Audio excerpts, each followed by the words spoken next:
Did you grow up I did. here in the I Northeast did. I Kingdom? grew up in Bradford, Oh, okay. so not far from here. No.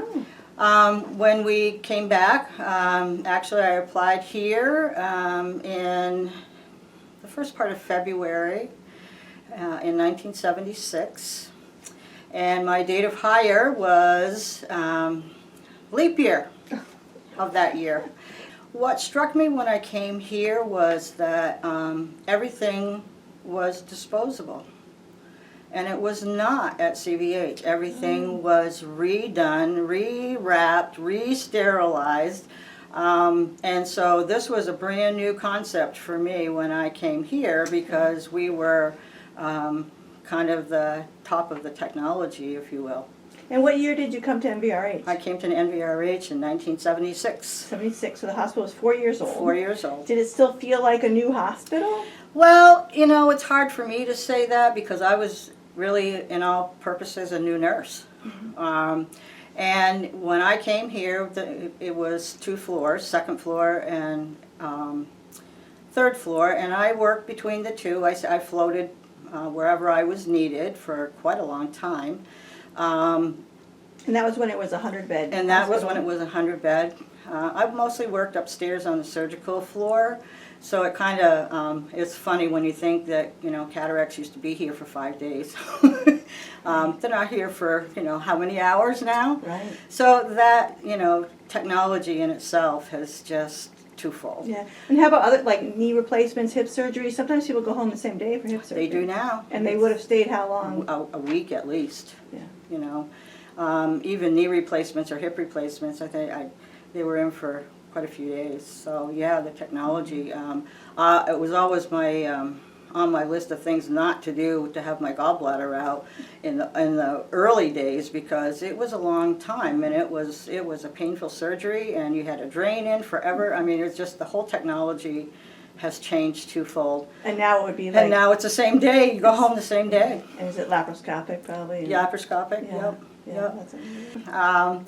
And I, you know, it's amazing just the technology. I was laughing the other night when I was thinking about just how we do electrocardiograms from when I first started to where we are today. I mean, we literally had a ballpoint, it wasn't ballpoint, but it was a barren, and we had to take out the pieces of the electrocardiogram and place them in this format. I mean, it was so when I look back on it, it looks so barbaric, and how we had to put the electrodes on, how that's come twofold, you know, for putting solution on in these suction cups that didn't work. Oh my goodness.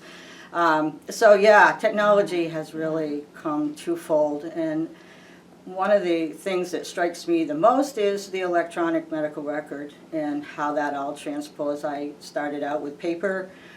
Every process that I knew was paper. So every patient had a chart. Every patient had a That just chart. the paper just piled up. Whatever happened to that That's patient right. was written down. Yep, and then the process, whether you were an inpatient or whether you were an ER patient or an x-ray, they all found themselves down to medical records and files, and oh my goodness. So, you know, the world of scanning and all of that for the paper, it's just changed so much. And I thought when we first went to paper, went to electronic record, I'm thinking, how is the ER ever going to do this? I just couldn't figure out how in the world they were ever going to do an electronic version.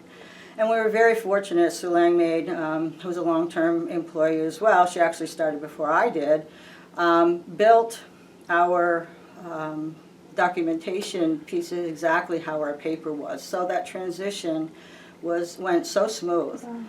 It was really a breath of fresh air, and I was so proud of everybody because you know, I think we like triple staffed the day that we went live, and we really had very few problems. So it was really a good thing. But that was a significant day. You were sort of It building was up a significant to that day. Yeah. And then a few years later, after we went electronic there, scanning bracelets before you gave medications, I'm thinking, oh my goodness. This is really going to be difficult. But again, I was overwhelmed about, and I was in quality at that point. I was not in the ED.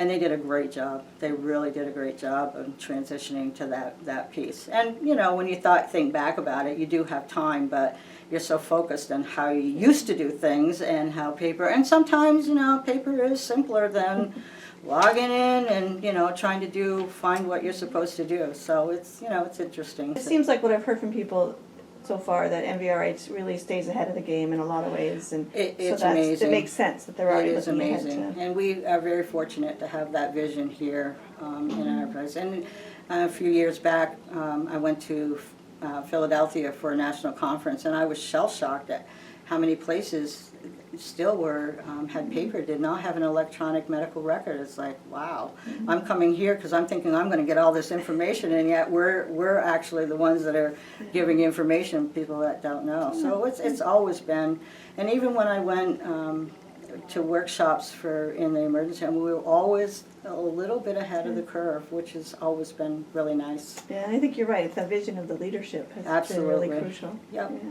that's great. Yeah, and we've All been right. very fortunate over the years to have that vision. Yeah. Yeah. Okay. All right. All right.